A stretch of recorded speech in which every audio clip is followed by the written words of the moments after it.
shots like Texas Tech did. And so I think the right team won last night. And this story of redemption is unbelievable. It'll be be a lifetime movie probably one day. And what's amazing about it is, not only did they lost obviously last year to UMBC, a 16 beat a 1, but Virginia could have easily lost in this year's tournament multiple times. It wasn't like they just came in and just smashed everybody in 6 games and they were, that was it. I mean, they could have easily lost to Oregon. They struggled a little bit against Oklahoma in the second round. Hell, they struggled against UNC Greensboro in the second round. So they struggled against their first two opponents. They could have easily lost the Oregon game. They could have easily lost the Purdue game. Auburn came down to a Diakite shot from. Then again, here we go again. Clark, the freshman, very poised, didn't try to throw up some 30-footer. He got right to Diakite. Boom. He made the shot versus Auburn. I mean, everything they've done the past 4 games. They don't panic. They're poised. It comes down to the tutelage of their coach, Tony Bennett, who learned from his father, Dick Bennett. And these guys are really good in the shot clock situations. They don't panic. The last 10 seconds, they're perfectly fine. Last night was a really good example. Ty Jerome, Texas Tech can't give up a 3 there. Ty Jerome drives to the hole. Culver and a couple of Texas Tech defenders close in on him. Give him the layup. Right. Make it a free throw shooting contest. Instead, they collapse on Culver for some unknown reason. They're down 3. Only a 3 could hurt them.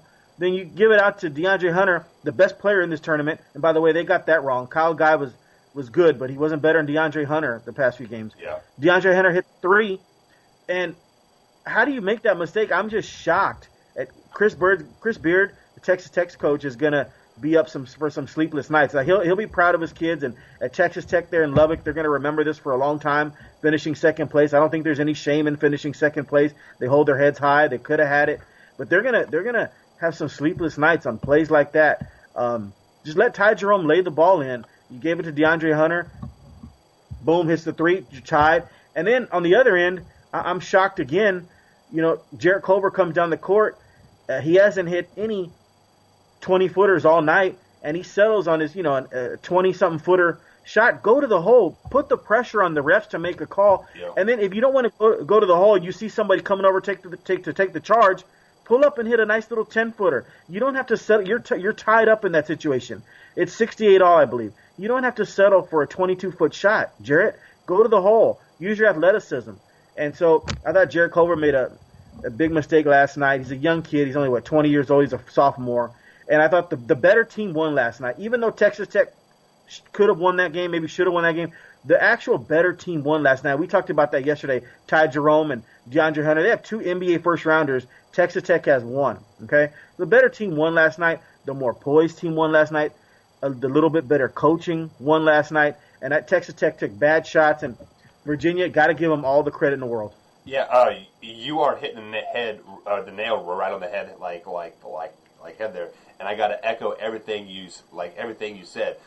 They should have just let the guy lay it up at the end of the game, and we would be talking a totally different story at this point. We would probably be saying, did Virginia give this game away after having a 12-point lead, especially with their defensive side of the ball that they've shown all tournament, which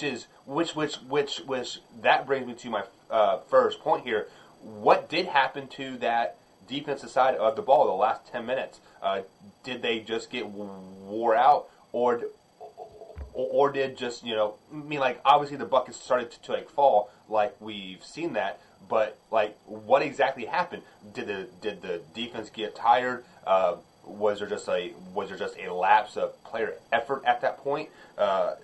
Did Virginia be like, hey, we got this in the bag, we just got to kind of coast and we're champions? I don't think.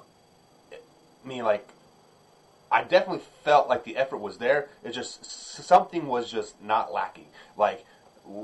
Either I want to say the Illuminati, maybe they're like, hey, we have to have this over/under not be under 80 points. We need a better scoring game. And I actually tweeted during the game. It was 33-29 with 10 minutes left in the game or 12 minutes left in the game. I'm like, is this the worst NCAA tournament ever? Because the average fan does not like defensive battles of the defensive battles. We saw that in the Super Bowl. People are like, this is the worst Super Bowl ever. We need high scoring. We need high flying, et cetera, et cetera, et cetera. So like, I kind of wanted to echo that. I'm like, hey, is this the worst NCAA tournament ever? Because there's not 70 points being scored. There's not 80 points being scored. And then like clockwork, buckets started to fall. They started raining threes. I saw a stat at one point. Texas Tech had 7 made 3 points to only 6 2-point shots made. Take that, just let that wrap in. That they had 7 3-pointers made to just 6 2-pointers made. Mix my words up there, but you guys get what I'm saying. Like that is just crazy in my book. But I knew Texas Tech was going to lose that game when the game went into overtime. You saw their heads drop. They were mentally wore out. They were physically wore out, and it showed in the overtime. Virginia just wanted it more at the end of the day in the overtime spot there, and all the props to Virginia. They are just the 6th team ever to lose in the round of 64 the next season to come and win the championship. So they are on a list of elite teams there. First championship in school history. All the good stuff is happening in Virginia. So Marcus, I want to ask you, do we have to kind of start looking at Virginia as a powerhouse team now? Because they've been doing this thing for 3 or 4 years now. They got a pretty good class coming in next year. They are going to lose a few guys here, but they are reloaded. They're going to be good again. Do we have to start thinking for Virginia as one of those top teams always now moving forward?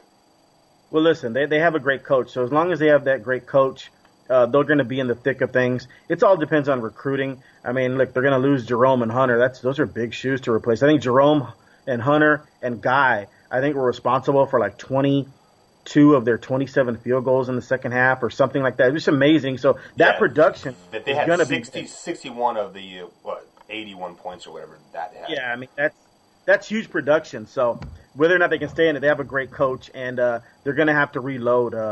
And this is going to help them. I mean, a kid coming out of high school, they're looking at Virginia, and they just won the national championship. You can't help but get good recruits on that, right, especially with the coach they have and everything. They're still going to be battling, the North Carolina's, Dukes, and Florida State has a bunch of athletes all over the place. But yeah, I mean, listen, Texas Tech's effort was there. They just lost to the better team, and I hate to say that because I mean Texas Tech had their chance. The better team would have lost last night because this is a one and done situation. This isn't best of 7. I'll tell you right now, this was so competitive. When we talked about this before, how fun would this be?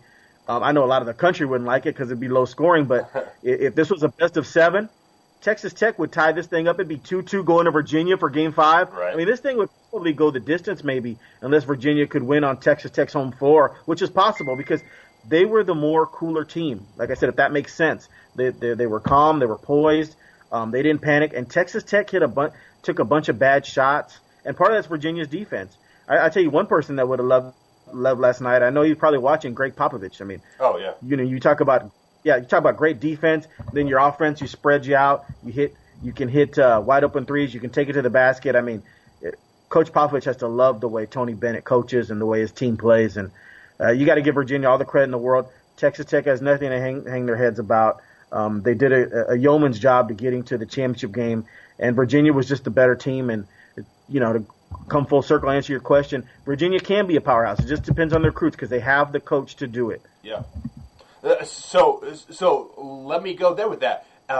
As a recruit, say you are a high school senior and you haven't signed your letter of intent anywhere yet, and you have offers from Kentucky, Duke, Virginia, and Texas Tech. Where would you go personally?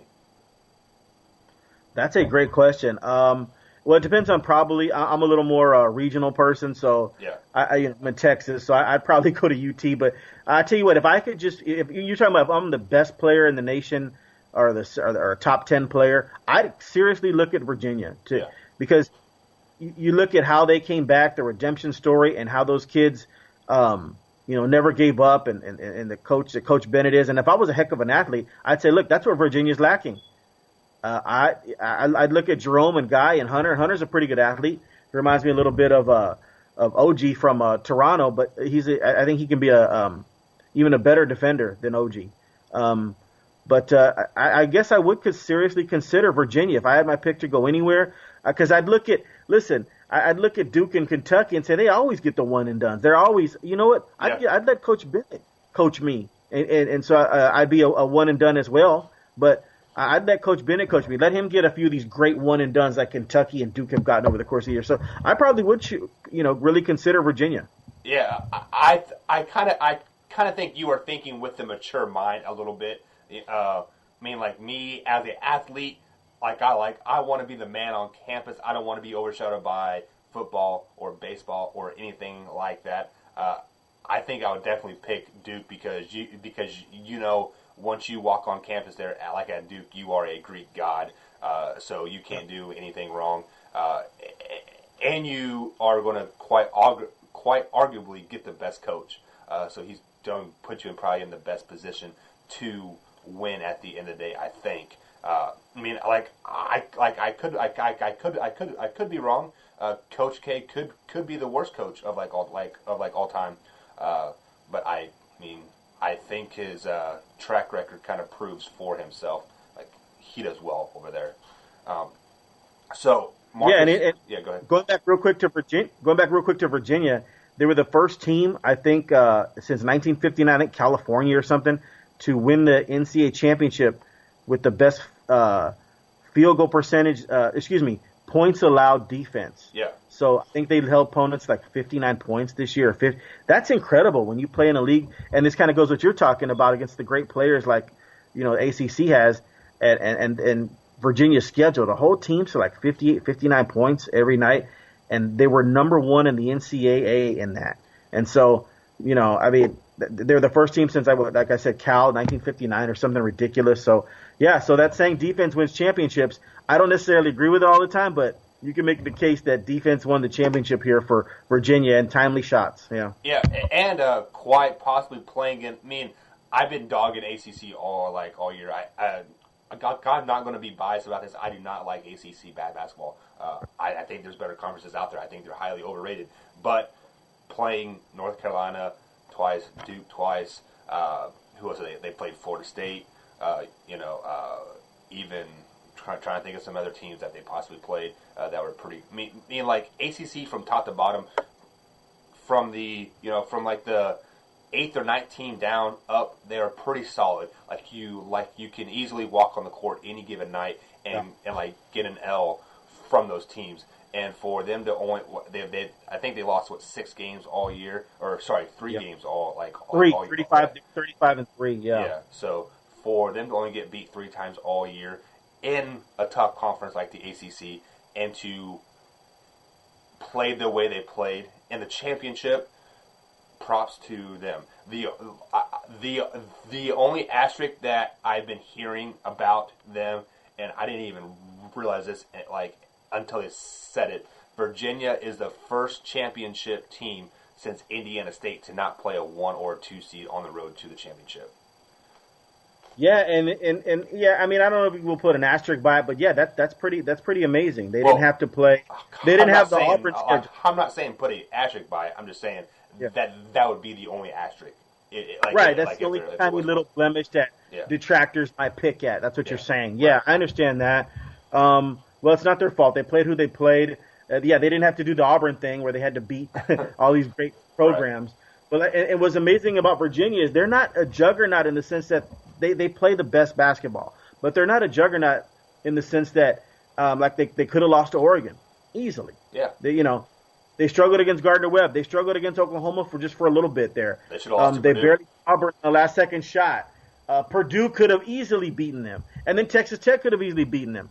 But it's the team that was the more well coached, had the veteran players, and the team that didn't panic won the game. Yeah, and just made a team with no McDonald's All-Stars gets to go to the White House and eat McDonald's. So Just just wrap that around your head a little bit. So Yeah. on the other side of the break, Marcus, we are going to talk a little bit of NFL free agency. We're going to rank what you think the best moves are and the worst moves are so far this NFL free agency period. So catch us on the other side of the break. All right, Mike. Yeah. Um,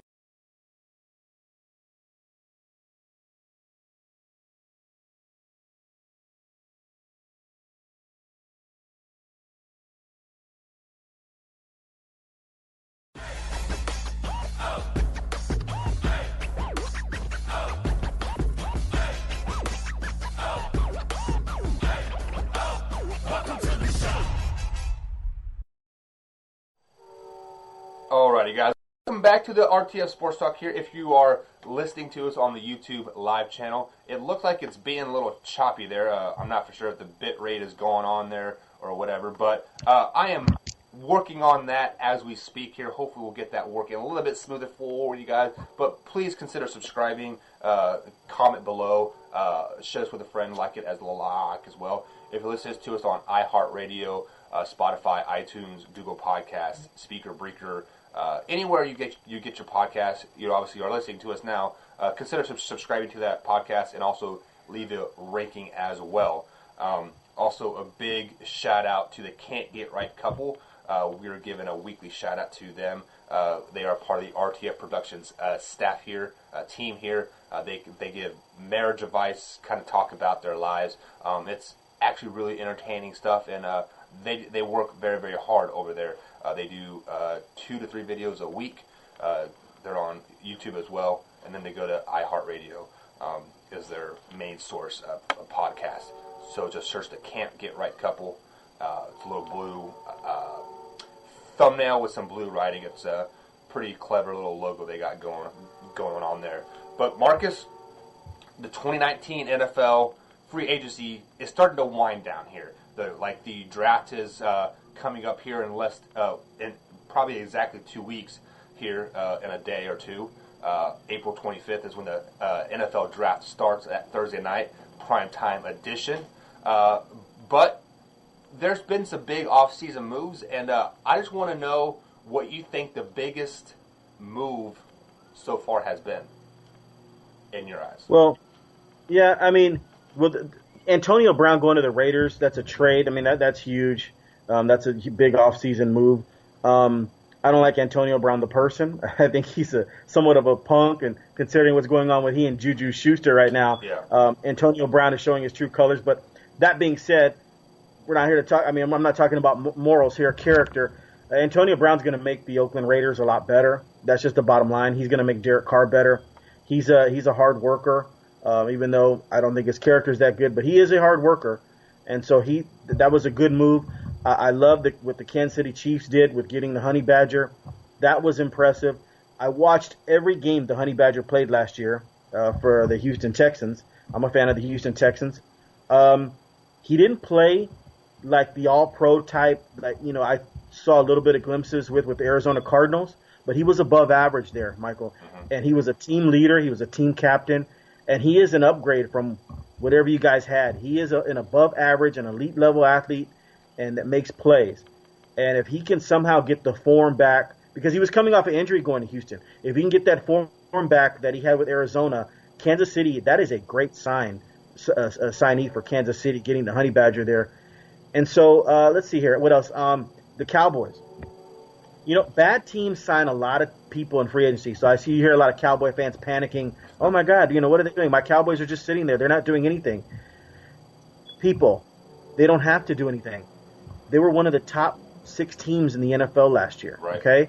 You just stand pat. You sign your own players. You sign a couple of guys that you may think can come and help. The Dallas Cowboys, the Rams, teams like that, they don't have to make these big splashes in free agency. You have to re-sign your own players that are pretty good, and that's why Dak Prescott's won 32 games in the past 3 years, only second to Tom Brady's, because Dallas has really good players around him. Okay, so we don't have to make this. Dallas Cowboys don't have to make these big splashes in free agency. One good thing they did, I love, they signed Christian Covington, defensive tackle, out of Rice. and then he was with the Texans. That guy makes plays. That guy's a hard worker, and I can't wait to see that. You put him. He didn't want to play in the 3-4. He wants to be he wants to be in a 4-3 scheme, and you put Christian Covington with the Cowboys next to Malik Collins and Crawford. You have that 3-tackle rotation: Tyrone Crawford, Malik Collins, and Christian Covington. You've got a pretty good mix there. And so, yeah, and DeMarcus Lawrence, you had to sign DeMarcus Lawrence. To me, that's the biggest free agent acquisition, to keep your own player. DeMarcus Lawrence, D-Law, is the heart and soul of the Cowboys. If you ever watch him on the sidelines, he's engaged. He's not one of these players. He's in that J.J. Watt mold, Michael, of he's not going to get the big money and go, oh, okay, I'll just coast now for the rest of my career. Man, D-Law is engaged in the games. He's a team leader. Just watch the emotion when the offense is on the field there. Yep. I mean, this guy's a winner. D-Law is a winner. I'll never forget watching his first game for Boise State. He went up against Michigan State's offensive line, and he dominated it as a junior college transfer. His first game with Boise State, he was on ESPN. My son and I watched it, and he wore number 8, DeMarcus Lawrence, and he destroyed the Michigan State. He was in every play. And so that's why you knew I'm shocked he wasn't a first rounder. Dallas is very lucky that they got him in the early part of the second round. Yeah. So that's a big sign. Everybody wants to talk about the Cleveland Browns. Like I mentioned earlier, bad teams usually win free agency because they're bad teams. They have to sign a bunch of splash free agents. Yeah. Where the Cleveland Browns are a little different, Michael, is they have the quarterback to go with the poorest. Whereas usually the bad teams have a subpar quarterback. Not in the case of the Cleveland Browns. They have an above average quarterback in Baker Mayfield. Somebody I think is going to be the next Brett Favre. This guy Baker Mayfield is the real deal. He's not some fluke. There's a reason he was the number 1 overall pick in the draft. I don't like his character that much. The stuff he did in college, and he's getting in trouble with the law and all that. And then he had that thing with Kansas. I mean, dude, you're gonna let Kansas Jayhawks get in your head and all that. But you know what? I'm turned around on that because I've completely did a 180 on that. That's just him. I'll let him be him. He's just a great talent. So the Cleveland Browns did really well getting Odell Beckham, and they're going to be fun to watch. They're easily going to be 8-8. It's up to them. Listen, the NFL is an 8-8 league. It's who wins the close games. You're going to be 10-6, yeah. And who doesn't win the close games, they're going to be 6-10. And then if you're really bad, you go 4-12, and those are the teams that fire their coaches and all that. And if you win the close games, you can find yourself at 10-6, 11-5. And the Cleveland Browns, if they win close games, they could find themselves in that 10-6 area. I'll probably predict them to be 9-7, which would be a tremendous upgrade, but it wouldn't shock me at all because of their acquisitions and their quarterback that the Cleveland Browns aren't 10-6 or 11-5. So, yeah, I mean, the free agency is fun. I can't wait for the draft. Let's get ready for this draft, and we'll see who improves their team with this draft. Also, another note, I think we talked about this a couple weeks ago or last week, getting George Iloka from the Vikings to replace Jeff Heath. I think that's the Cowboys' intention. Listen, Jeff Heath has made tremendous improvements over the years, but he is not, I don't think you would call him a top-notch safety. He's an average safety, but he's come from far. He was really below average, and he's turned himself into a decent NFL player. But that doesn't mean you still have to upgrade on that position. And George Iloka is not an all-pro either, but he is an upgrade from Jeff Heath. And we'll see how Iloka does. I don't really remember him in Minnesota, to be honest, but I watched him when he played with the Bengals. He was a pretty good football player. He's a big kid, 6'4" kid. I say he's like 29. He's 6'4", 230 pounds. He brings it. And so hopefully Iloka will replace Heath to go with Xavier Woods and have a decent safety combination. It'll be interesting to see who the Dallas, they don't pick until 58th in the draft, so that's a long ways to wait. But they did it for a good reason. They got Amari Cooper. Yeah. I'd rather have Amari Cooper right now, Mike, I don't know if you agree with me, than the 27th pick in the draft, which we gave Oakland.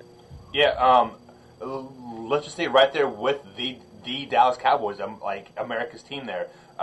And yes, I have to agree with you. I am okay with them giving away that first-round pick for Amari Cooper because he produced last season. He had 3 or 4 games when he had 2 or more touchdowns, and he was definitely a part of that playoff win, a part of that playoff run because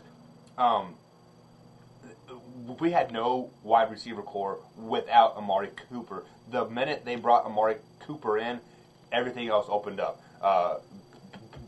Beasley was open underneath, all of a sudden, we were able to run the ball for 800 yards a game. So that addition of Amari Cooper for that first round pick is definitely a very good move. And Michael Gallup blossomed on the other side as well. Yeah, because they could roll that safety over, they could strike it down because there was nobody else on that other side.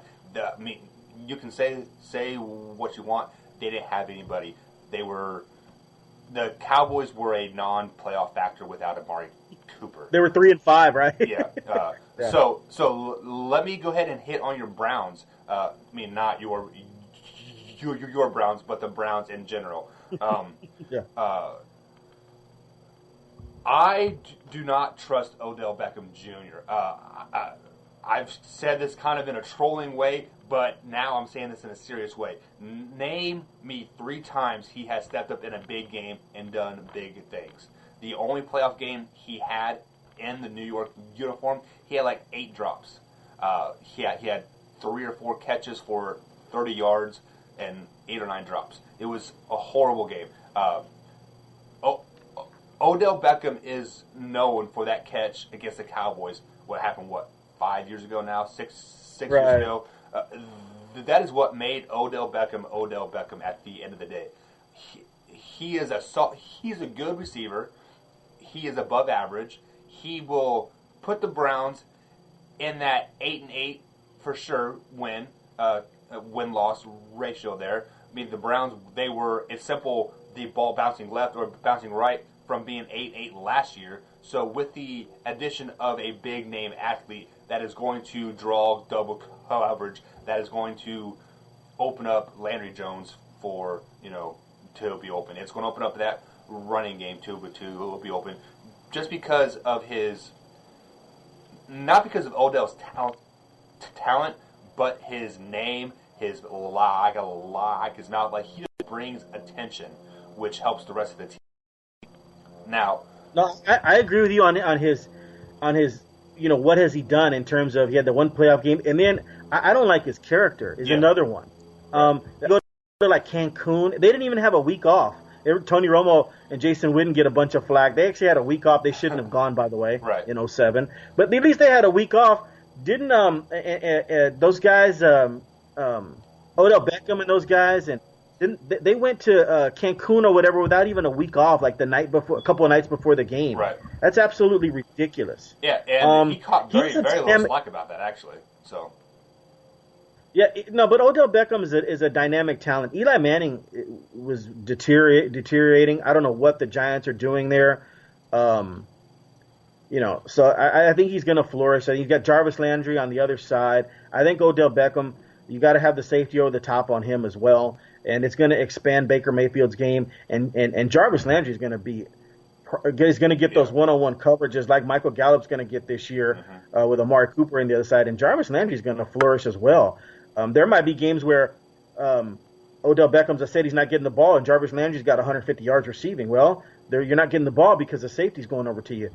So I think the Cleveland Browns are going to be the real deal. They win those close games. I'm talking 10-6. Yeah. And just to add to that point there about those stats that you just rattled off, Odell Beckham may not have any catches or the ball to only throw him two times a game. It is the way he is going to react to that, how the Cleveland Browns are going to do moving forward. Is he going to be okay being a team player? Is he going to be okay being the second option? I think he will be the quote unquote number one receiver on that team. But is he going to be okay being the second option when that safety does roll over and Landry Jones is open? Because think about it, in New York, he was the man. He didn't have anybody to that didn't have anybody to hand the ball off to. They didn't have anybody to really dump over the middle. So I'm really looking forward to see if he actually can be a team player. Now let's roll over to my Kansas City Chiefs.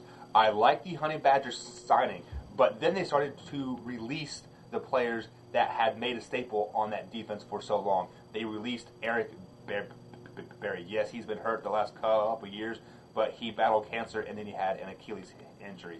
I really feel like this year he will be coming back strong, 100% healthy and ready to go. Hopefully he can find a team that would pick him up. That would be fantastic. And then they released they traded Justin Houston to the Colts.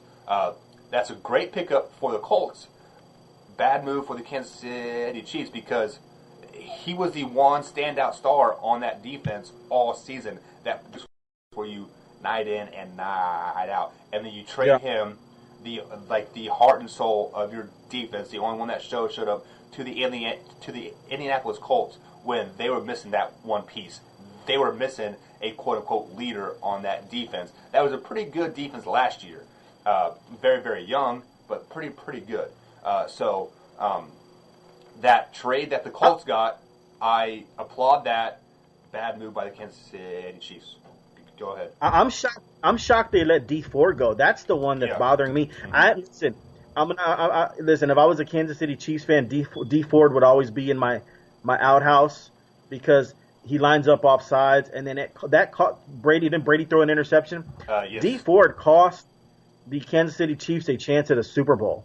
Okay. I blame the ref. The ref should have said, "Hey, man, you're lined up off sides," because they do it every play for that, except for that one play. Right. But D Ford's got to know. D Ford's got to know, and we'd be talking about Patrick Mahomes in the Super Bowl. It'd be St. Louis and the Rams, like that great game they had Monday night. That's what I was looking forward to. But D Ford lined up offsides. You're right. The refs probably should have told him something. But these are grown men. I mean, they got to know where to line up. D Ford's a hell of a pass rusher. I'm shocked they let him go. D Ford's going to be sorely missed, even though he cost your team the championship or to play for a championship. I don't know. You can't replace that pass rushing. D Ford. Let me tell you something. In the draft with Jadeveon Clowney and D Ford, they were the two best pass rushers. And actually, D Ford went on record saying, "Hey man, I rushed a passer better than this guy. This guy's going to go number 1 overall pick." Actually, Khalil Mack was in that draft. Yeah. So it was those three: Khalil Mack, D Ford, and Jadeveon Clowney. And I'll be honest with you, I thought D Ford, just from a pass rushing standpoint, was as good as those two were. Yeah. And D Ford, like I said, have to agree. He even said it. He said these guys are going to go number 1 and number 3, and I'm the best pass rusher. And he didn't go late until Kansas City picked him up. I'm shocked y'all let D Ford go. I was just that's one of my ones. Houston's getting a little long in the tooth a little bit, but D Ford still has about 4 years of 10 plus sacks. I'm shocked you let D Ford go. That was surprising. Yeah, in the last 3 seasons, Kansas City has let their top defensive players go. Starting with Poe, traded him to the Falcons. Then we let D Ford go. Justin Houston and now Eric Berry all gone. And don't forget about Peters. That trade to the Rams last year. That's true. Peters was the best corner on that Kansas City team, and just because he had some off-field characters issues, they didn't want to deal with that. They shipped him to L.A., and we saw what happened in L.A. They were a really, really good team with Atiq Talib over there and Marcus Peters. Easily the best 1-2 punch on the cornerback side. Yeah, absolutely. So, now going over to your Oakland trade, I do like Antonio Brown until Jordy Nelson decided to retire. I thought the addition of Antonio Brown and Jordy Nelson on the same field, that was going to leave them both open a lot. But Jordy Nelson decided to hang it up. So I'm not for sure how well Antonio Brown is going to go to a bad team, because let's face it, the Pittsburgh Steelers have always been that pretty good team. They've always, I don't think Antonio Brown has ever missed the playoffs in his career. Granted, the division was bad that they were in, but they've always been a pretty good 8-8 team. Now they're going to a Oakland Raider team that's horrible. They are a horrible, horrible team, and they've added a couple pieces. They've added 2 wide receivers. I can't think of the other wide receiver's name that they just signed. His name slipped in my mind. But they did sign another receiver. They also signed a safety as well. So they have to do a lot of work in the draft to keep Antonio Brown happy. One big thing that we're missing here is Le'Veon Bell to the Jets.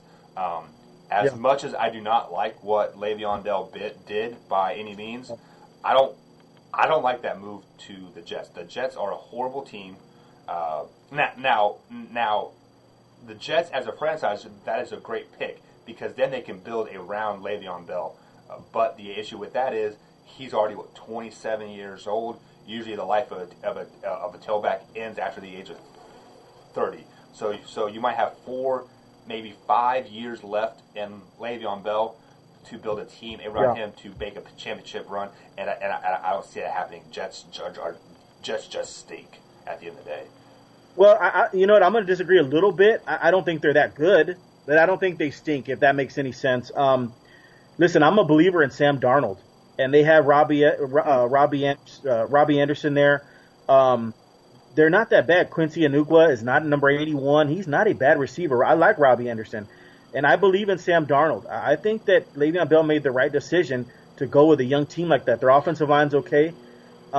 Their problem is defense. Leonard Williams gets too many double teams. Yeah. Their former first-round pick out of USC. They have to address that defensive line in the draft, or they're going to address the pass rush. They're in a great position, the Jets, in the draft. They have the 4th pick in the draft. So basically, what you do, you could leave your draft on autoplay. My daughter could pick the Jets draft. Okay. Let me tell you how this happens. Kyler Murray's going to go number 1. So basically, that's good news for the Jets. There are 3 defenders in this draft that are going to be difference makers. Nick Bosa, Josh Allen, and Quinnen Williams. Okay, those are the top 3 defenders. So basically, after Arizona takes Kyler Murray, whoever Frisco takes, all you have to do, let's just say they take Bosa, or they're probably going to take Bosa. Now Jets are sitting pretty at 3. You have Quinnen Williams or you have Josh Allen at your disposal. Now, you want to go defensive tackle and help Quinnen Williams out, and they're in the middle, you can go that route. If you want Allen from outside linebacker from Kentucky who gets to the pass rush, or who gets to the passer, then you have that situation. The Jets are going to have a really good pick with this number 3 pick to address that defensive problem. Like I said, the Jets offensively, I think, are going to be much improved just with adding Le'Veon Bell. I'm a believer in Sam Darnold. They're going to help themselves defensively in this draft, and it starts with the number 3 overall pick. It'll be Quinnen Williams, or it'll be Allen from Kentucky, Quinnen Williams from Alabama. That's where they got to go. It should be a defensive draft for the Jets, and I think the Jets will be back up in there in a couple of years. I'm not completely soured on them. I think they can win 6, 7 games, maybe even 8 games. Yeah, and also what helps the Jets here is Tom Brady is aging. You know, he probably does only have a couple years left in the tank. And then at that point, they could easily be the top dogs in that division here, because I mean the Patriots are still going to be the Patriots even without Tom Brady, I think. But they're easily going to. It makes it a little bit easier, I think. I can't wait to see the Patriots play a full 16-game season without Gronk. I actually still think he's going to come back if they're like 10-4 or something, or they're going to make a playoff run. If he hasn't partied too much or gotten out of shape, I think they'll call him to come back. It's real interesting. They got the 32nd pick overall. All the experts have Irv Smith, the tight end from Alabama, going to New England with that 32nd pick. I actually think that's one of the ones that's on the money. If they were to get Irv Smith with that 32nd pick, I think that would do wonders for Tom Brady. Yeah. We can definitely talk about that later, like right after the break here. But on the other side of the break here, I want to talk about the worst pickups in free agency. So guys, sit back and relax and stay tuned right after these messages. Where are you going? Worst pickups? Which?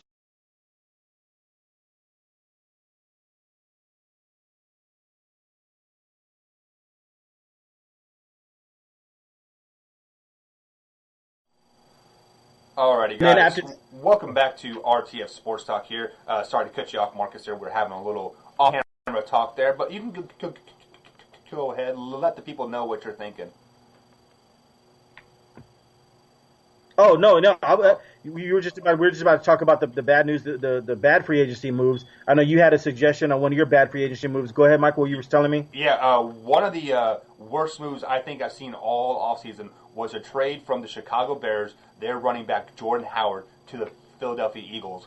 What are they thinking? Jordan Howard had a great season with the Bears. They need a solid running game to take pressure off Mitchell Trubisky. I don't think Mitchell Trubisky is going to duplicate what he did last year, so they need to rely on that running game. So by them trading off their tailback and not picking anybody up, are they hoping that they get a running back in the second or third round in the draft? I don't know. I don't know what their draft strategies are, but right now their strategy of cutting their, or not cutting, but trading their tailback, Jordan Howard, to the Eagles is definitely a head scratcher. It's a great pickup by the Eagles. Don't get me wrong there, but for them to make that trade like that, and they got a 6th-round pick like out of that trade. I definitely think he was worth a little bit more than a 6th-round pick, but a 6th-round pick for Jordan Howard that produced for you a lot last year.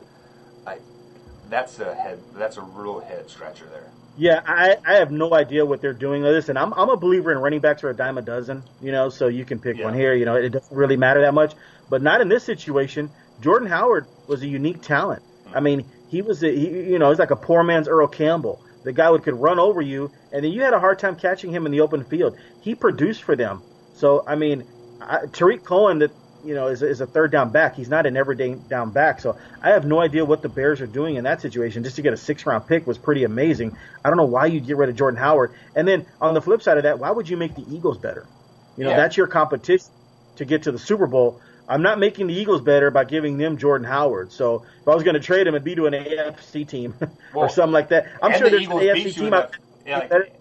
And the Eagles beat you in the first round, so you definitely don't want to make them better. Yeah, that's just I'm sure there's an AFC team that would have given the Bears a better 6th-round pick. Maybe there's some underlying issue there that he's not following team rules. That's got to be something to it. But Jordan Howard, that's the head scratcher of the offseason. Just giving him to the Eagles. I mean, that's crazy. Yeah, and I don't want to get too much into the good picks here, but we kind of skimmed over our Cowboys like a tad bit. Yeah, we touched on Amari Cooper during the season, but we forgot about Randall Cobb. They pick up Randall Cobb from the Packers. They signed him to a pretty cheap deal. I think it was like $5 million or something. Yeah, $5 million. Like that. But that even adds that other dynamic to that team 100%. Absolutely. Absolutely. But I mean, go ahead. He's an upgrade from Beasley. Okay, so that if Randall Cobb can stay healthy, the Cowboys offense. Let me just tell you something. The Cowboys offense should be smoking next year. I mean, of course, they're going to have the ground game with Ezekiel Elliott, play action pass, and all that stuff. Let's get a little more creative, Jason Garrett. Let's throw away that jumbo package on 4th and 1 that didn't fool the Rams at all and didn't fool anybody that was watching. If you're going to have all these Romo weapons, called that play a mile away. Yeah, it's just stupid. Listen, Gallup's a heck of a talent. You're going to have Gallup and Cooper and Witten's coming back and Randall Cobb. Are you kidding me? I mean, Dallas should be leading the league in time of possession, offensive efficiency, everything that you can think of. Dallas is right there. Next year, their free agent acquisitions have been pretty decent. Like I said, we talked about George Iloka replacing Jeff Heath and Christian Covington coming in there from the Texans to go along with Tyrone Crawford and Malik Collins. Dallas should be sitting pretty. I mean, their draft basically is just for fun, to be honest. I mean, they need depth at linebacker. They need depth at maybe safety. But they start with the 58th pick in the draft, and they don't have a glaring need. If you could tell me, I think all 22 starters are solid. They don't have this, oh, my God, we need this, we need that. I think everybody coming back is solid. I think what the Cowboys need to probably address is depth on the line. They've had a couple injuries on the line the last couple of years, and it's definitely hindered their success just a tad bit. So if I was a Cowboys GM, that's kind of, I think that would be the one emphasis, a point there. But the linebacker is also a good point here. Sean Lee is obviously over the hill, but we did pick up Leighton Vander Esch last year, and I think he is a better Sean Lee. So absolutely. I probably get a little bit of hate on that from those Cowboy lovers. I actually have a Sean Lee hat. I mean, I'm a big Sean Lee fan, but for me to say that, that Vander Esch has a big upside. And another head scratching trade here. Ryan Tannehill to the Tennessee Titans. I'm not for sure what the Titans are doing here. They already had a mediocre quarterback in Mariota, and I'm not for sure if they'll think Ryan Tannehill change the scenery will make him improve. If the thought of a backup taking Mariota's spot is going to improve Mariota, I don't know, but that's another head scratching trade that I'm kind of worried about. I'm going to tell you exactly what Tennessee's doing. Tennessee's tired of if Marcus Mariota goes down, their season's over. Right. Okay, so you got to, because their backups have been absolutely horrific behind Mariota. So now you have a guy in Tannehill that if Marcus Mariota gets hurt, you still expect to win games. He's adequate enough to win games. So that was probably their thinking. Let me just keep it real with you. I would have loved Tannehill on the Cowboys. If Rain Dakota Prescott goes down, Cooper Rush, we may as well go to the movies when the Cowboys are on. Because Cooper Rush isn't the answer. I'd actually rather see Mike White in there than Cooper Rush and see how Mike White does in the preseason. You need a solid backup quarterback, and I think Tannehill's a good backup quarterback where you just kind of keep the ship afloat. And I think that's what Tennessee's thinking was. So I like the move. And also, I mean, it's going to push Mariota. Mariota's got to say, oh, man, they got Ryan Tannehill. His stats might or maybe not be as good as mine, but they're right there. That might push Marcus Mariota to even play better.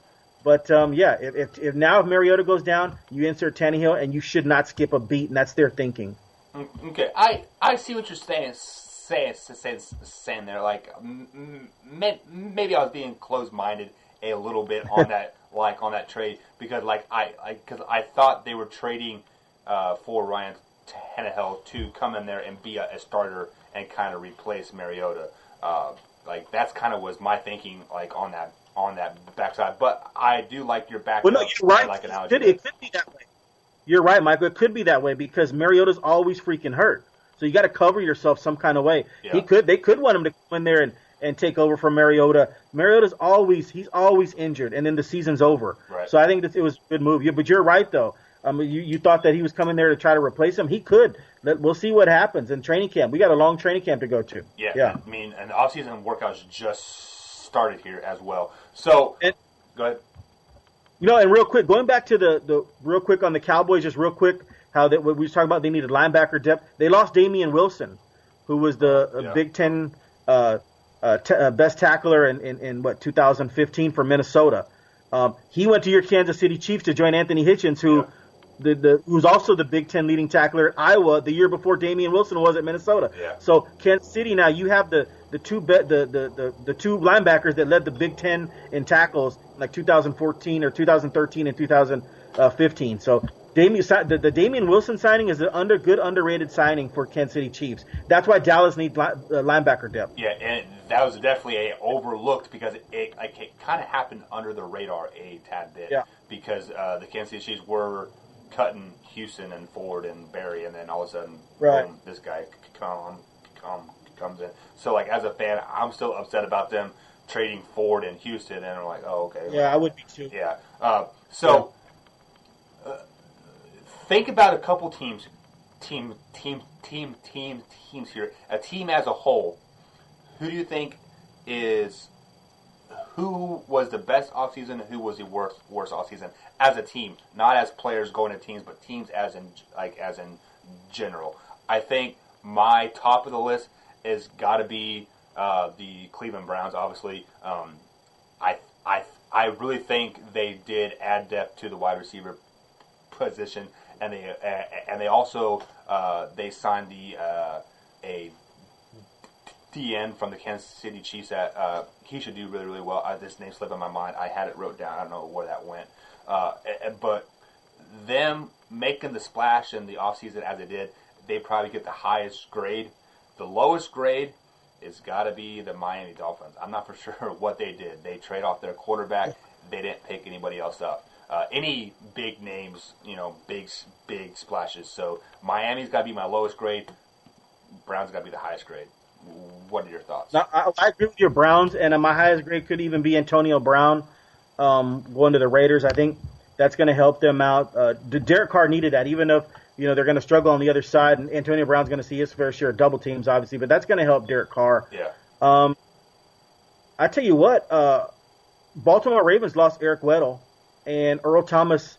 They weren't focusing on Earl Thomas But as soon as they lost Eric Weddle, the Baltimore Ravens, they went straight to Earl Thomas and gave him a big contract I don't think he thought he was going to get. No. And Eric Weddle, I think it works out for both teams. Eric Weddle's going to be a heck of a player down there for the Rams. They need that veteran leadership. Eric Weddle is borderline Hall of Famer to me. I mean, that guy's produced year in and year out, like a Rodney Harrison type. And then now you Baltimore replaced Eric Weddle. They said no, we need that kind of player in our secondary, and they replaced him with Earl Thomas. I think that was huge for the Ravens to pick up Earl Thomas. If he can come back to any kind of his form that he was a couple of years ago, he's coming off the injury. That was a good pickup by the Ravens getting Earl Thomas, and Eric Weddle going to the Rams is going to help them out. Veteran leader back there that they missed playing the Patriots. Eric Weddle would have done pretty well playing against the Patriots. The veteran leadership and roaming the field the way he does. Yeah, and that's kind of a head scratcher too. Why did the Ravens release Weddle the way they did? Like I kind of wonder if there was some type of inner office actions happening, because Eric Weddle did say that he wanted to be a Baltimore Raven. So I'm not for sure. Something happened. Did he make somebody mad? I don't get that either. Daughters, I don't know.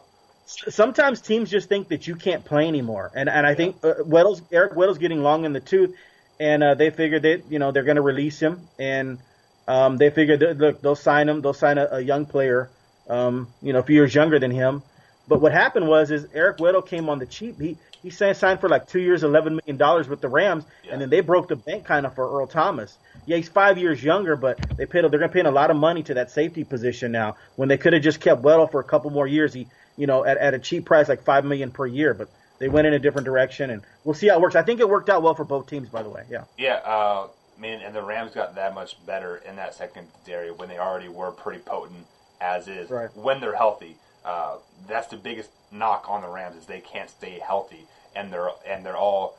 I kind of feel like the Rams defense is built to win now, so I'm kind of intrigued to see how the Rams will do this year, even though they still only be the second best team in the AFC behind the Kansas City Chiefs. So before we move over to the association, any final thoughts on the free agency? You as a Cowboys fan, as a Houston fan, who do you want to see come to your teams to make yourself better? Anybody? Houston has struggled on the offensive line. That's no secret. I think they had one of the worst offensive lines in football. You look at Deshaun Watson. I think he was contacted like near 300 times or something ridiculous. I mean, he was touched. That's absolutely ridiculous. Can you imagine your quarterback getting touched by the opposing team? Even though they didn't get a sack, they just made him hurry and get the ball out. Being touched 300 times on dropbacks, your offensive line is horrible. Yeah. And they had a lot of injuries. Central Henderson is going to come back this year. Hopefully, he'll man that right tackle position. They signed Matt Khalil in the offseason. Hopefully he'll be the left tackle.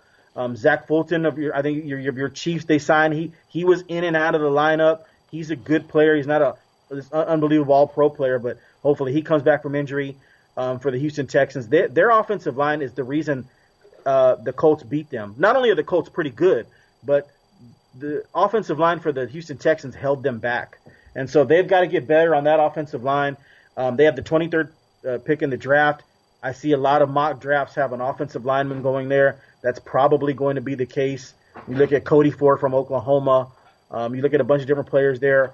But yeah, Houston Texans got to just, the Matt Khalil was a good signing. Yeah, we're talking about free agency. Very good signing. Hopefully he'll come back from his injury. He'll man that left tackle spot.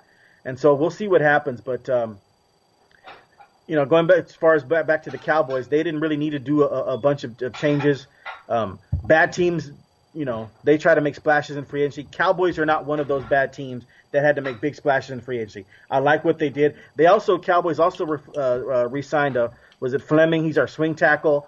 The development of Connor Williams, that's a big offseason thing. The development of Connor Williams, our second round pick last year, 50th overall from the University of Texas. That guy's got to get bigger, stronger in the weight room, and we'll see how he fares, coming up into this Cowboys season. So My Texans and my Cowboys. I think they're going to be okay. I think we had the power rankings the other day. I think what was they were like eighth or ninth or something like that. That's about right where they should be. Although I think we talked about that. The Cowboys I think are a little better than the Texans right now as it's currently constructed. I think the Cowboys should be in that top 10 and Houston right around the 10 range. Yeah, and like I want to backpedal a tad bit. I just got an alert on my phone here that the Jets are talking with Alabama's O-line Joanna Williams, and they are talking about taking him as their first pick in the draft. So if the Jets are going offensive line in the draft and not defense, that could kind of be a head scratcher as well. Any thoughts on that? Yeah, that. Yeah, no, that's a little puzzling. I mean, when you have a chance, you're talking about the Jets, you have a chance to get Quinnen Williams or Josh Allen, guys that get to the passer. I mean that's invaluable. I mean, I understand. Look, Jonah Williams is a good tackle from Alabama. He's moving up the charts there, but that's a little puzzling to me. I would go with solidifying my defense. You got Le'Veon Bell. Listen, you can get offensive linemen later on in the draft. When you have a chance to get a dynamic talent like the Khalil Macks, like the Jadeveon Clowney, like the D Fords, you have that chance to get Josh Allen, who is by all accounts is the best outside pass rusher in a 3-4 system. You go ahead and you take Josh Allen. If you want to bolster your defensive line, you take Quinnen Williams. The guy can play multitude of positions in the front. And so I that's a little head scratcher for me. I don't get that one. You can get an offensive lineman, you can get a tackle later on in the draft. If you want to go offensive line, make a trade with the Kansas City Chiefs. We would love to take Josh Allen, and then you can and then you can swing down to our 28th pick or whatever that like we're at, and like you can get your offensive line lineman. Let us get Josh Allen. I would gladly take that trade. We'll even give you a second round pick too.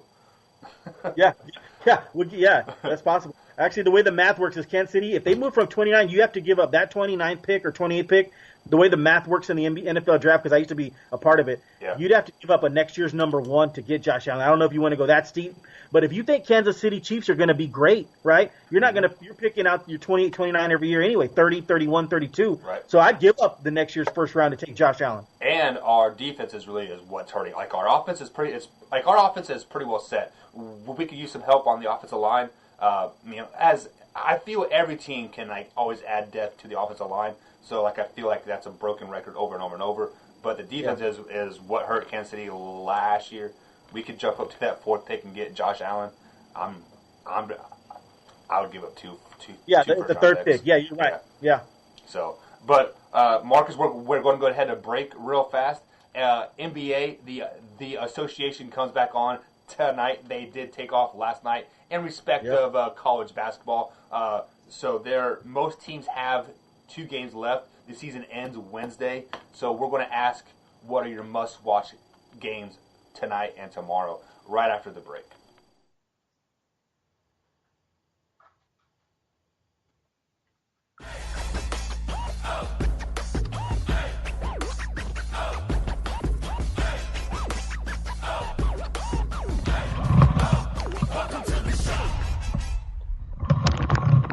Alrighty, guys, welcome back to RTF Sports Talk. I'm going to sound like a broken record here, but if you're new here watching us on the YouTube channel, be sure to like, comment, and subscribe below. Give us a hashtag and your team name. As we started the show earlier with a little bit of baseball talk, I want to give you the scores of some Royals games every show, every day that they play. And if you want me to talk about your baseball team, comment below. If you're listening to us on iTunes, Spotify, Google Podcasts, etc., anywhere you get your podcast, consider subscribing to that as well and leave a ranking, preferably 5 stars. If it's not 5 stars, let us know why so we can improve the show each and every day. But as always, I am joined with Marcus, the freak on the Twitter machine. And Marcus, the NBA is starting to wind down or ramp up, however you want to look at it. I think it's ramping up because I think playoff basketball is amazing basketball. But tonight, the association comes back with some big games here. Some of the notable games that are happening, like you have Charlotte versus Cleveland, Memphis versus Detroit, Boston at Washington, 76ers and Heat, New York, Chicago, Toronto, Minnesota, Golden State, New Orleans, Phoenix versus Dallas. That's kind of a scratch-off game. Nobody's going to watch that. Then you have Denver Nuggets at Houston. Denver Nuggets at Utah Jazz, Houston at Oklahoma City, Portland at LA. On these Tuesday night games, Marcus, what games are you going to circle saying that you want to watch because that's going to be the most intriguing and make you learn about that team more going into the playoffs and or the off season? What are your thoughts? Well, I tell you what, it's a huge night in the association. It's like a clear up night. Well, some things are going to come clear after the night. Midnight, we'll know a little bit more about the seedings and stuff like that. Houston is still battling Denver for that second seed. So you have a situation where Houston goes in there and beats OKC, right? And then Utah beats Denver. Then you're talking about Houston's going to be the number 2 seed, and that's what they want. They don't want in the second round have to go to the altitude to start off. Right. Assuming Denver wins that first round matchup. So Houston wants that number 2 seed. That's huge to watch. And I tell you something that's really underrated to watch, and it doesn't even affect anything until the NBA Finals. Toronto is only 1 game ahead of the Warriors. So let's just say Toronto and the Warriors get into the finals. Yep. Toronto has to beat Minnesota tonight to ensure themselves of a better record than the Golden State Warriors. So this Toronto tonight, this isn't a fun night where, hey, let's let the 11th and 12th man play tonight. They've got to really hunker down and beat the Minnesota Timberwolves so they can ensure themselves at least a game ahead or at least a tie with the Warriors, and they win the tiebreaker with the Warriors. So Golden State actually still playing for something because they're hoping Minnesota beats Toronto, and then Golden State's still playing for something. They got to go to New Orleans, so they're going to play all out. Because can you imagine the finals in Toronto? If they were to lose to Minnesota, they would have to start out. The Raptors would have to start out at Oracle in the NBA Finals. They don't want that, and all they have to do to avoid that is to beat the Minnesota Timberwolves tonight. So I think that's an underrated game. Nobody's really talking about. Toronto has to beat Minnesota to have a better record than the Warriors. But yeah, absolutely. Just as far as looking for my Spurs tonight, we need Houston to beat OKC, just so we can try to move up to the 6th spot. So it would be nice to get to that 6th spot. But we'd also want, as a Spurs fan, we'd also need Utah to beat Denver. So we would face Denver in that first round because Denver would then move to the 3 spot. So there's a lot of jockeying for position here. But to answer your question, those 2 games, Houston OKC is a big one to me. Denver, Utah, underrated, and the Toronto Golden State thing, they're not playing each other, but they're playing for position of who would have home court in the finals. I think that's a big deal. Yeah, that is some great insight on that game. I did not realize that Toronto still had a chance to get the best record in the NBA. So I will kind of passively. So Michael, they're just trying to get the set. They're just trying to stay ahead of the Warriors. Like Milwaukee's got the best record. Right. Yeah. I'm sorry. Toronto's just got to ensure themselves of having the second best record just to stay ahead of the Warriors. Yeah. Right. The biggest game that I'm circling on this, on tonight's slate, is Houston at OKC. The ball is kind of in Oklahoma City's hands. Who do they want to play in the first round? Do they want to play Houston in the first round, or do they want to play Denver in the first round? So I mean, they can kind of pick and choose who do they want to play.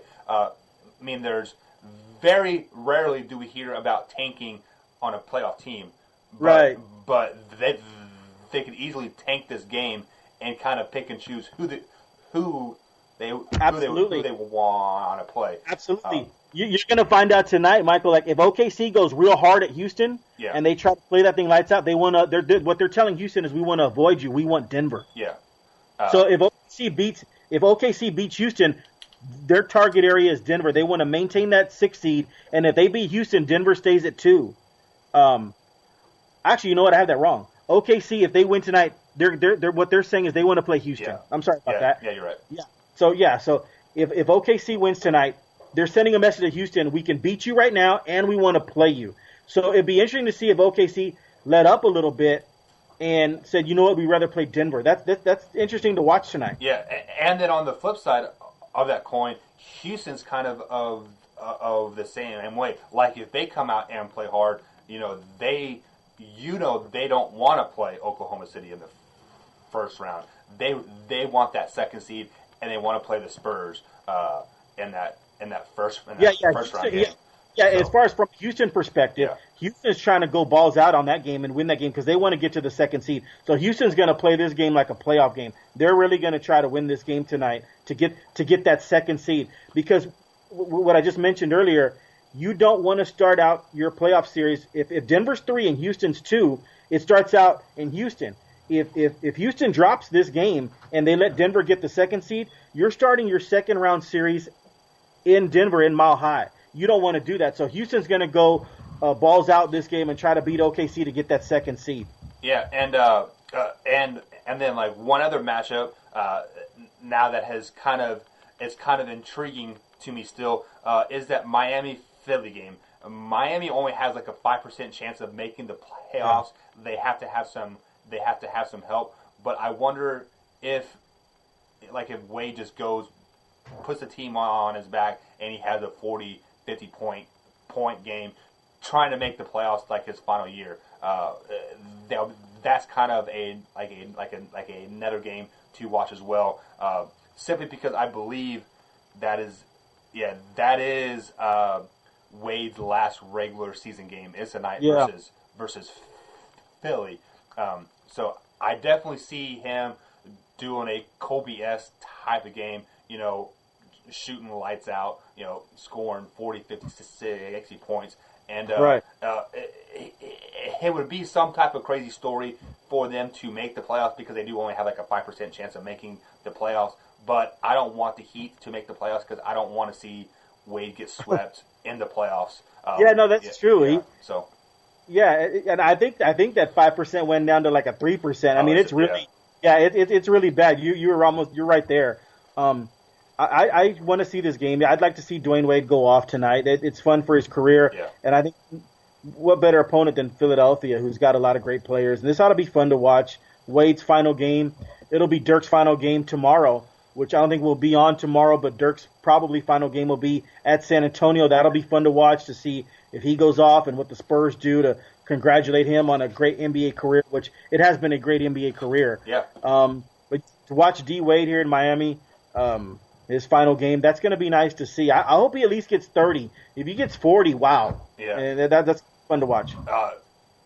It would almost be crazy just to see him to have a career high night, Be like, hey, Wade, you still got some left in the tank. Come on back next year. But as they say, you have to know when to hang him up. Yeah. Say that again. You were cutting out a little bit. No, like Kobe's final game, he got like 60 or something. Yeah. I mean, it would just be awesome because I've been watching Wade as long as I can remember watching the association. He's been a staple there. I was kind of heartbroken when he got traded to the Bulls there for like a little while. Like I felt like he should just always be in a Heat uniform. Yeah, that's awkward. That was awkward, right? Looking at him in a Bulls jersey, even though he's from Chicago. Yeah. So what? Yeah. That was awkward, wasn't it? It was a very awkward 2 months that he was there or whatever. Like he wasn't even there for very long. But moving on to the last night of the NBA regular season, looking at some games here on April 10th, which we will not be on the show. We'll be back on Thursday. But some notable, or the matchups that are happening on Wednesday night, you have Indiana at Atlanta, Miami versus Brooklyn. So I did lie. Heat does play one more game. It's his final home game, I should say.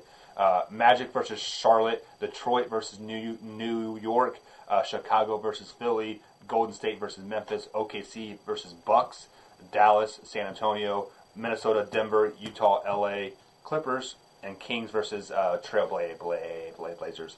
Out of those 10 games there, which one are you circling that you want to watch?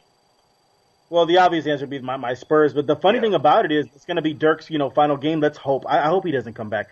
I don't like to see superstars get 7 points per game. Yeah. Like, I understand, he's an icon. He's still, look, I understand that thinking, hey, play as long as you can play. That's fine. I agree with that. But just from a fan's perspective, I hate watching Akeem Olajuwon played with Toronto the final couple years. Isn't that crazy? That just looks dumb. And your career numbers go down because you're not the same player. You're averaging 7. It's kind of like Vince Carter. I feel like he's played on every NBA team now. Like he's bouncing team to team. Right, Mike. I don't mind Vince Carter playing. It's just weird on who he's choosing to play with. Yeah. And He's in Atlanta now, isn't he, or something? I mean, no, I feel like that ring chaser gets a bad connotation. Oh, I'm a ring chaser, right? Yeah. But don't be a ring chaser when you're in your 20s. It's okay to be a ring chaser when you're near 40. Vince Carter should be on a team that should be at least, a fourth or fifth seed or something that he has a chance to play in the playoffs. He's playing on teams that have absolutely no chance of doing anything in the playoffs. And I just find that weird that he plays for these terrible teams. But going back to what we're talking about, Dirk's going to have his final game against San Antonio. It'll be interesting to see what San Antonio, how they roll out the red carpet for him and his final game for his illustrious career. But the funny thing about this game is the Spurs have to win to avoid the A seed.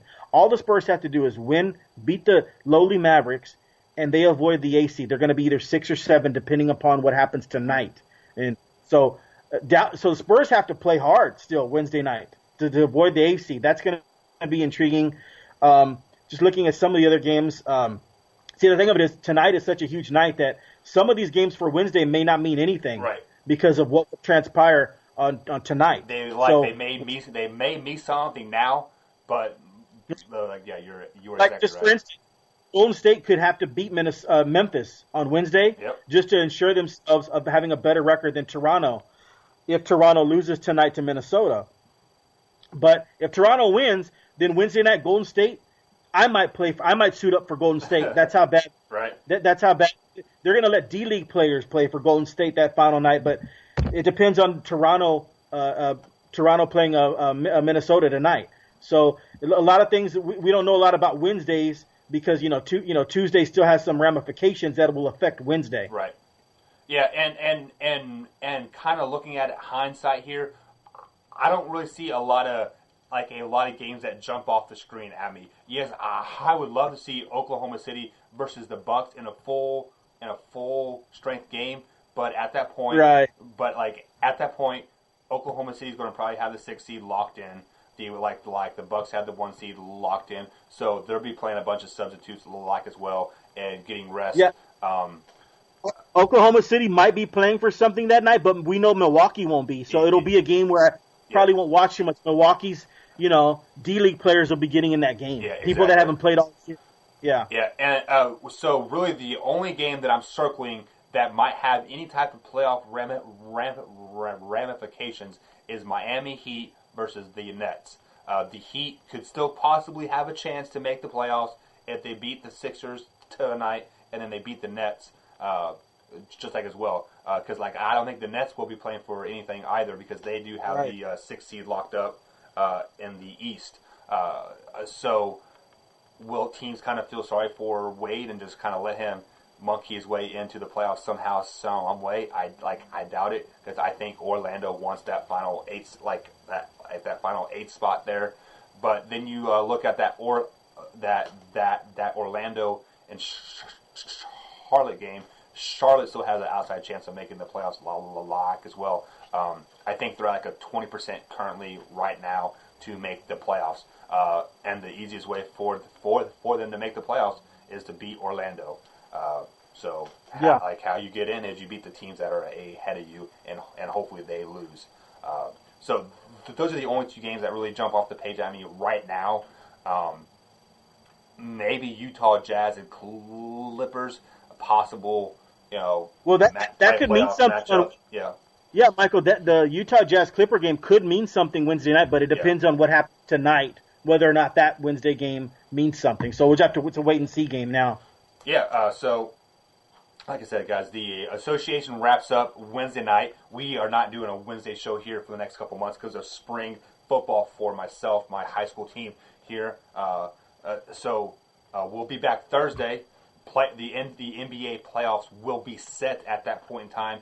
And Marcus, I think on Thursday we are going to either break down the East or break down the West, kind of leave the ball in your court. Then we'll do the opposite team or the opposite conference on Friday and go from there. But guys, we are going to take one more break from you guys, and then we're going to go back to the Amateur Association, also known as college basketball.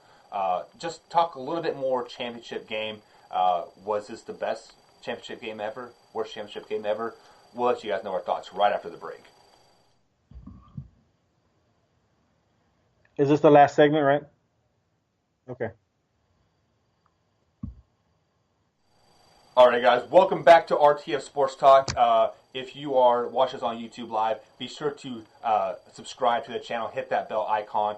We are live every Monday, Tuesday, Thursday, and Friday at 1:45 p.m. on the East Coast, except for today because Microsoft decided to push some updates out to the computer, and I had to wait for them to go through. If you're listening to us on iHeartRadio, Spotify, iTunes, Google Podcasts, etc., consider subscribing to those podcasts as well. Leave us a ranking as well. It helps the show grow. We are doing this out of the kindness of our hearts to give you guys some insights, and we can only help you help us by sharing this content, subscribing as well. So, Marcus, I want to go back to the championship game last night. If you guys missed previous segment here, first part of the show, if you've been living under a rock, not in the sports world, Virginia did beat Texas Tech last night to win the NCAA men's basketball tournament. They did go into overtime, just the 8th time ever in a championship game that the game went into overtime. So with that being said, Marcus, we saw the game go from a kind of extreme bad, quote unquote. It was a 29-24 halftime score to a 85-79 score in overtime for Virginia to win the game. So, looking at past championship games here, how do you think this game ranks in the all-time ranking of the games? It's right there. I mean, that's possibly top 10. Everybody lives in the moment. They'll say, "Oh, it's the best thing I've ever seen." Next year, if it comes down to the wire, a lot of people will say, "Oh, that's the best one ever." You know what I mean? So yeah. we tend to have short-term memory. When I was a kid, I just remember Keith Smart hitting the jumper to win a championship. Indiana beat Syracuse, and Keith Smart, that was a terrific shot. I mean, was it right over Sherman Douglas, or I'm forgetting who was on the Syracuse team. And Derek Coleman was there as a freshman. He had 19 boards that game. Derek Coleman was a heck of a player. Syracuse was probably the better athletes. Would you agree with that? Yeah. Over Indiana, but hey, Keith Smart hit that jumper. That was huge. Michael Jordan hitting the jumper for North Carolina in 1982 as a freshman to beat Georgetown. That's a huge moment. I'll even go to the girls' game. The girls' game have had some big moments the past couple of years. Charlotte Smith in 94, North Carolina, hit a three-pointer to win the game and by 1 point for the girls. I mean, we're talking about last-second shots, great games. This one's right there, though, because it didn't have a last shot to win the game, but it had a last shot to tie the game. And it was just a terrible job by Coach, and I hate to even say this because they've been fabulous the whole tournament and throughout the year pretty much. But it was a bad job by Coach Beard and those guys, Jarrett Culver. They swarmed to Jerome. They should have just given Jerome the layup. And you're still down one, and then you play a free throw shooting contest, and you have good free throw shooters. You can't tell me that Mooney and Moretti and Culver aren't going to go to the line and knock those down. I trust that more than having to get Jarrett Culver to shoot some game-winning shot from a fadeaway or something like that. So it should have been a free throw shooting contest, and it wasn't. They let Ty Jerome just go right to the rim, and he could have laid it in, but he threw it out to DeAndre Hunter, and DeAndre Hunter nailed the three to make it 68-68. That was just bad defense on Texas Tech's part. But that being said, Texas Tech has nothing to be ashamed about. They had a great season. They'll look back on it, and they'll say it was a pretty good season, even though they finished in second place. The story here is Virginia, the story of redemption. The cooler team won, the calm team, the poised team, the team that didn't panic, the team that didn't take bad shots, were in the flow of their offense.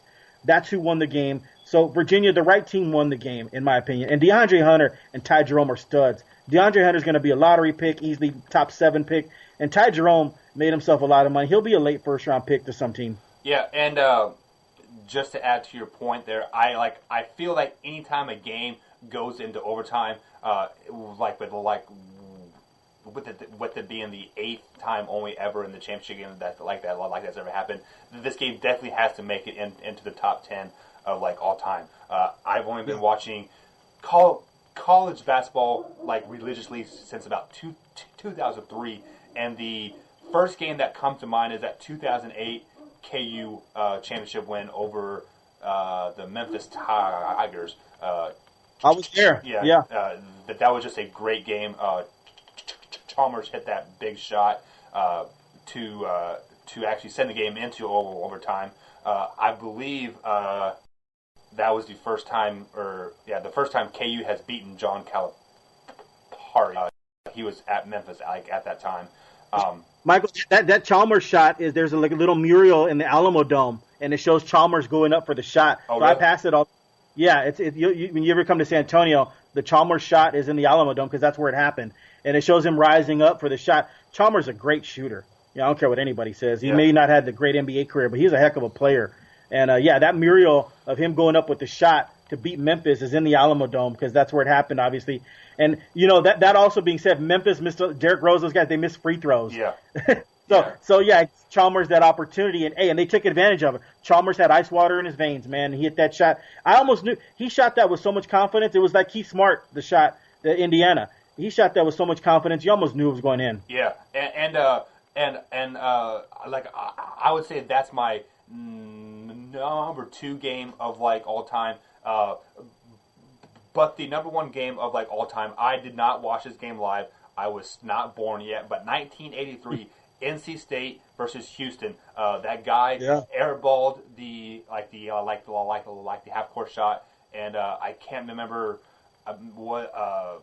Somebody caught it and they laid it into Lorenzo Charles. Yeah, Lorenzo Charles caught it right next to Akeem Olajuwon. Yeah, Lorenzo caught it, dunked it in. I think Wittenberg shot it, and it was a short shot. And Lorenzo Charles had the presence of mind to catch it like an alley oop. Yeah. And Akeem was just standing there, and Akeem really didn't do anything about it. But Akeem was young though.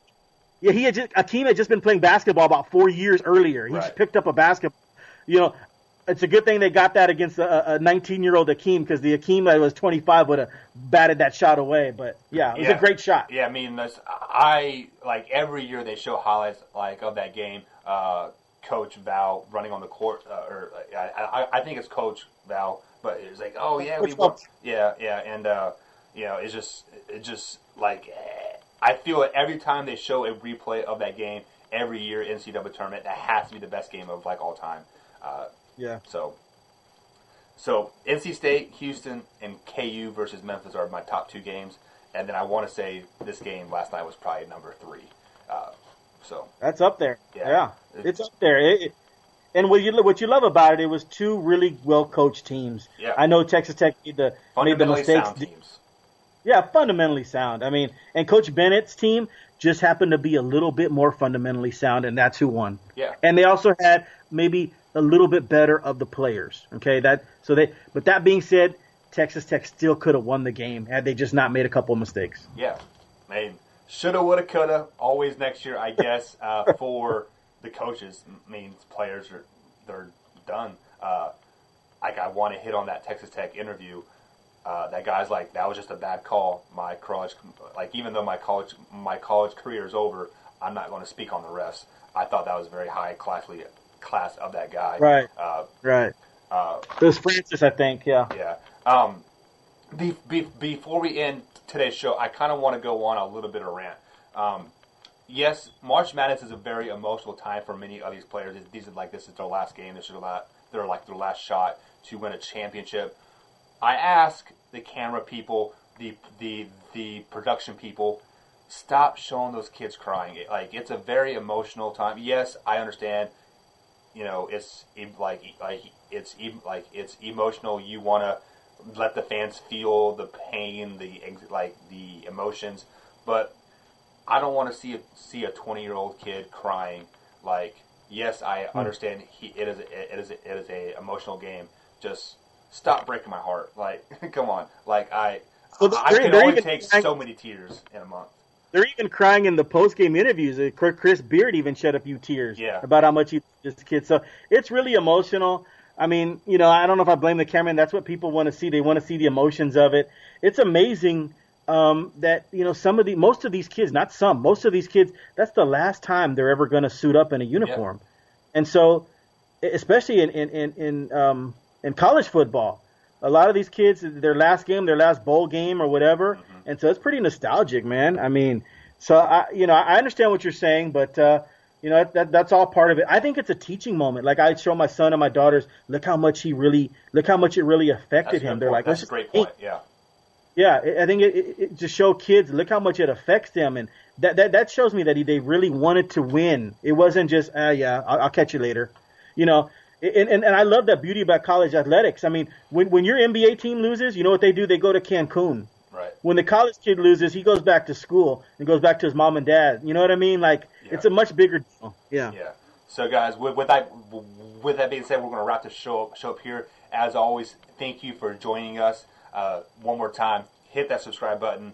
Follow us on the podcast. Follow us on YouTube. Share this with a couple friends. Help us grow this thing that we're doing. Like over here, Marcus and myself work really, really hard, and we'll probably be bringing Matthew Lyle back on as well. Matthew works just as hard on the Big Blue Breakdown with myself. So, guys, we'll be back Thursday, 1:45 p.m. East Coast time, 12:45 Central. Be sure to follow Marcus